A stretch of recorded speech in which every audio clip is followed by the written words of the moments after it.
जय कबीर साहब। तो आप कबीर जी की सत्य कथाएं सुनते रहें। कबीर जी प्रहलाद जी के ही अवतार थे, जो प्रहलाद की गत करते थे। हिरण्यकश्यप जो ही सखी कबीर जी की गत कर रहा है, तो आप विस्तार से सत्य कथाएं सुने। एक ललित सिंह बार लोहे को गलाकर साहब के ऊपर डलवाना। पाखंडियों के पाखंड से लोगों को सावधान करते हुए साहब ने कुरीतियों पर प्रहार किया।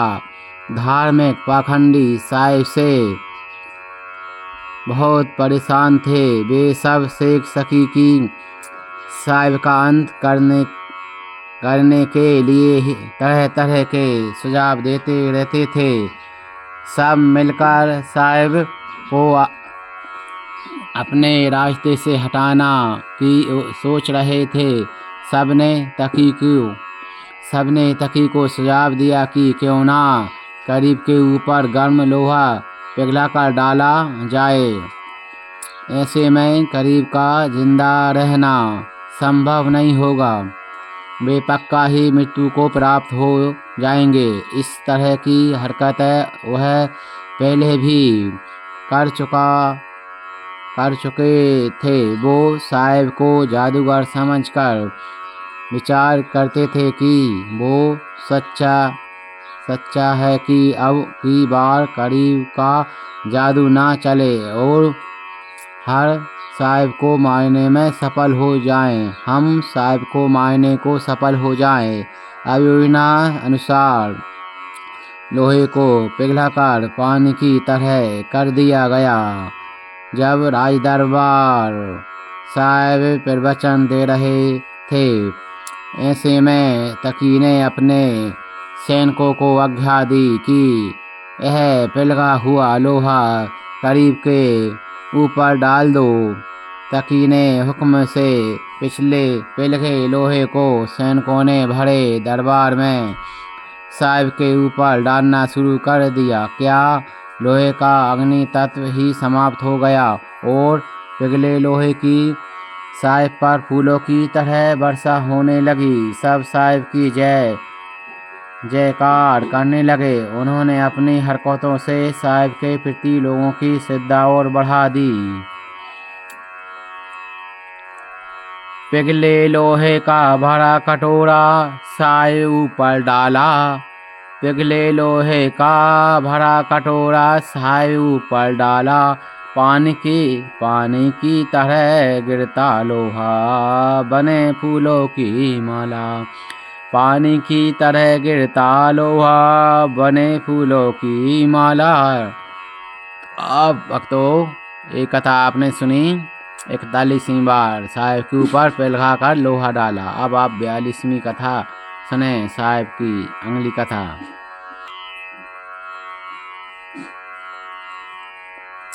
अब आप सभी भक्त 42वीं बार की कथा सुने। साहब जी को पत्थर पीसने वाली चक्की में खड़ा किया जाना।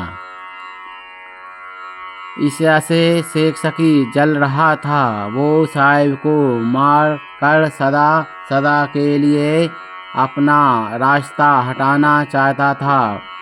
साहब की बढ़ती हुई प्रसिद्धि की समाप्त करने के लिए वह जितने उपाय करता वह उसका असर उल्टा ही होता था। वह तो एक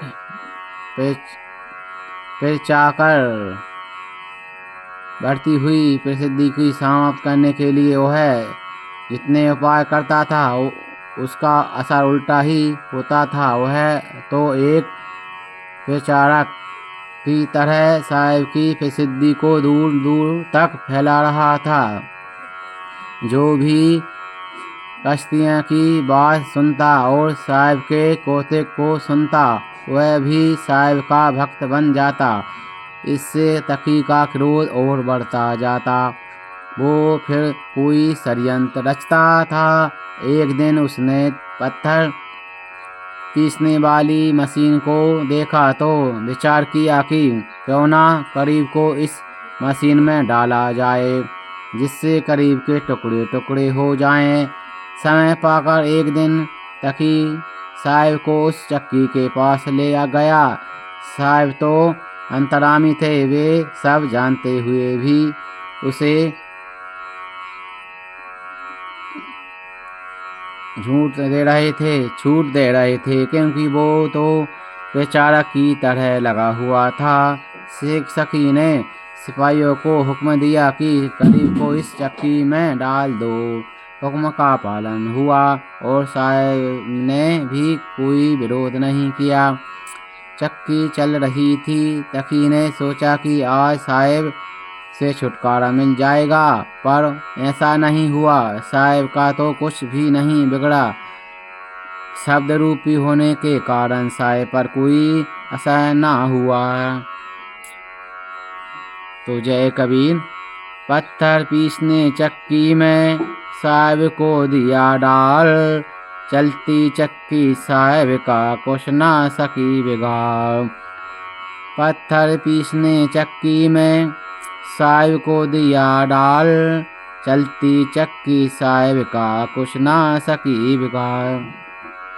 तो आप सभी भक्तों को जय कबीर। जय कबीर। ऐसी कथाएं सुनते रहें, कमेंट जरूर करें। सभी से प्रार्थना है। आपको सत्य कथा है मैं सुनाने जा रहा हूँ, कितनी प्यारी प्यारी करीब जी की। तो आप एक बार कमेंट में लिखें आपको कथा कैसी लगती है। जय कबीर, जय कबीर।